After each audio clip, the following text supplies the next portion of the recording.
Assalamualaikum warahmatullahi wabarakatuh.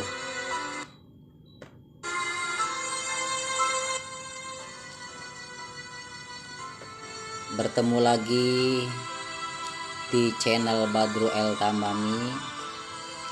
Saat ini kita akan menceritakan sebuah kisah Nabi Ishak alaihi salam. Seperti apa kisahnya? Mari kita sama-sama simak dan dengarkan sampai selesai. Nabi Ishak alaihi salam adalah putra kedua dari Nabi Ibrahim setelah Nabi Ismail alaihi salam. Ibunya bernama Sarah yang juga merupakan orang tua dari Nabi Yakub alaihi salam. Nabi Ishak diutus untuk masyarakat Kan'an, khususnya di kota Hebron, karena kaumnya tidak mengenal Allah. Kelahiran Nabi Ishak. Sebelum kelahiran Ishak, Sarah dan suaminya Ibrahim mendapat kabar gembira dari Allah melalui malaikat Jibril. Dalam pesan itu, malaikat Jibril menyampaikan pesan bahwa Sarah akan melahirkan seorang anak laki-laki bernama Ishak yang kelak akan menjadi seorang nabi. Namun Sarah tersenyum karena merasa heran dan aneh.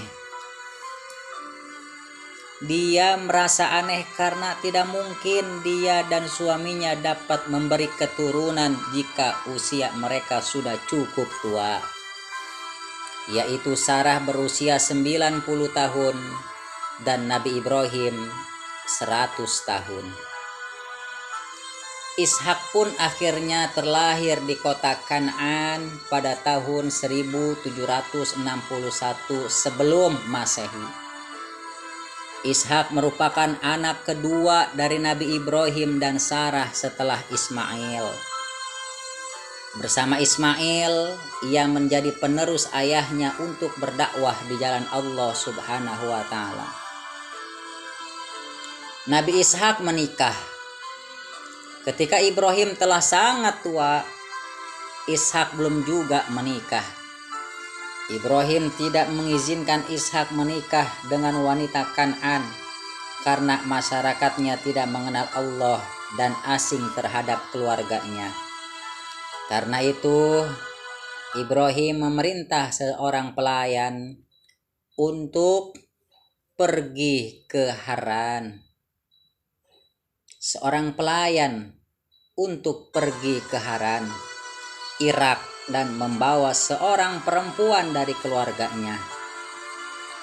Perempuan yang dimaksud itu adalah Rifkah binti Batnail bin Nahur, saudara Ibrahim yang kemudian dinikahkan dengan Ishak. Namun ternyata ujian yang pernah menimpa ayah ibunya dialami pula oleh Nabi Ishak. Istrinya merupakan wanita mandul. Nabi Ishak pun terus saja berdoa kepada Allah. Ia lahir berkat keajaiban darinya, maka bukan hal mustahil bagi Allah untuk memberikan kembali keajaiban tersebut. Nabi Ishak dan istrinya terus berdoa dengan harapan dan tawakal yang kuat. Setelah penantian panjang, keajaiban pun tiba.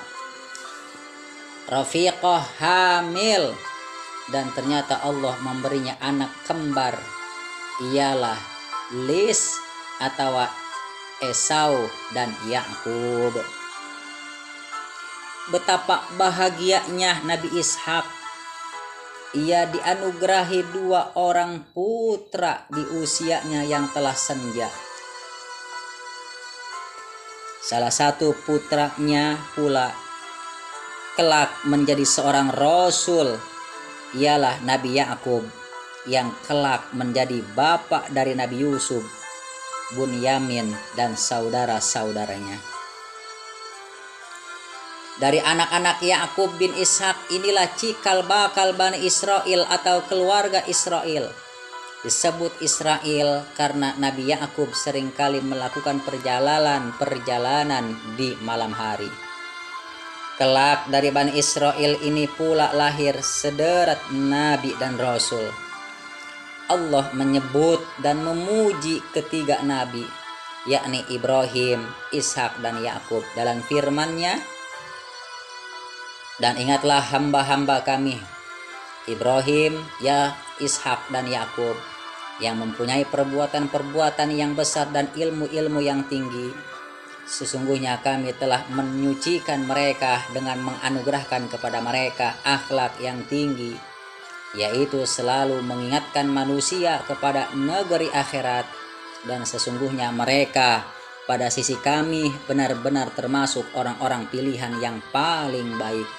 Al-Quran Surat Shad ayat 45 sampai ayat 47.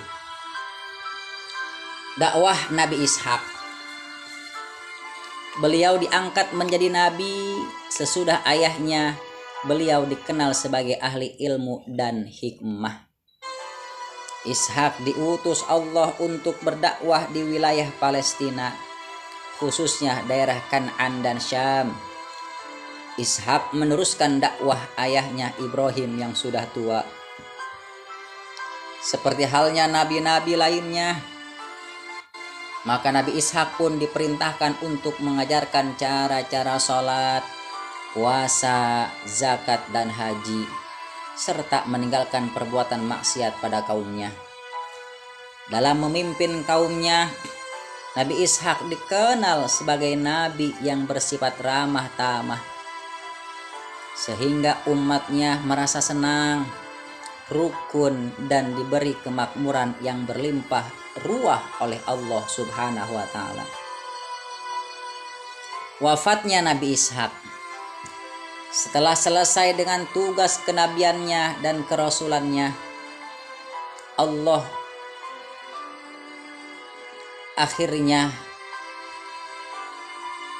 tibalah Allah mencabut nyawanya. Akhirnya beliau pun wafat. Nabi Ishak wafat pada usia 180 tahun.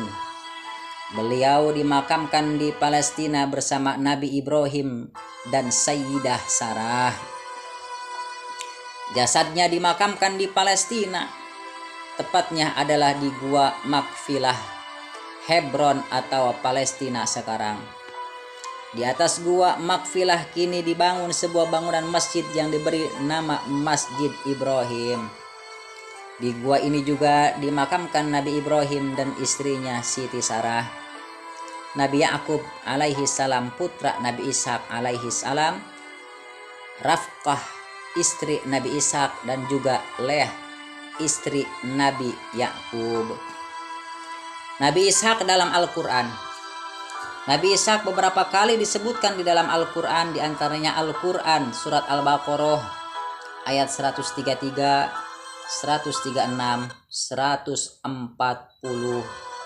yang artinya, apakah kamu menjadi saksi saat maut akan menjemputmu, Yakub, ketika dia berkata kepada anak-anaknya, apa yang kamu sembah sepeninggalanku?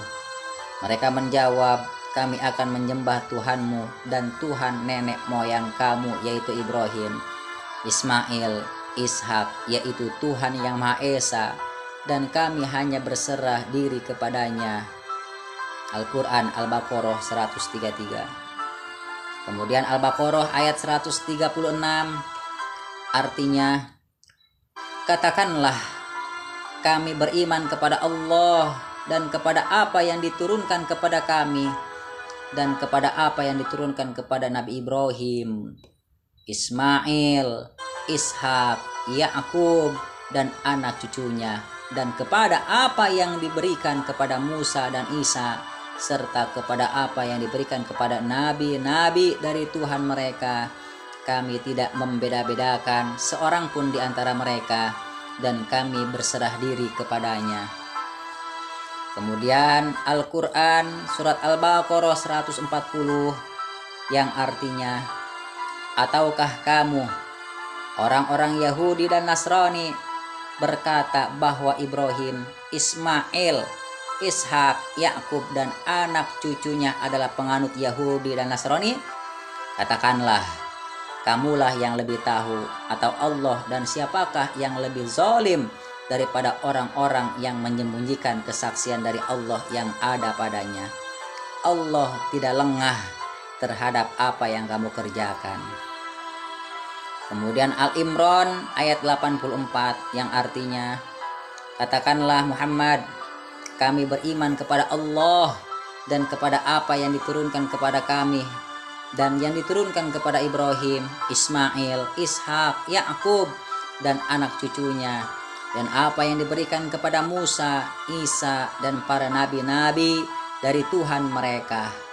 Kami tidak membeda-bedakan seorang pun di antara mereka, dan hanya kepadanya kami berserah diri.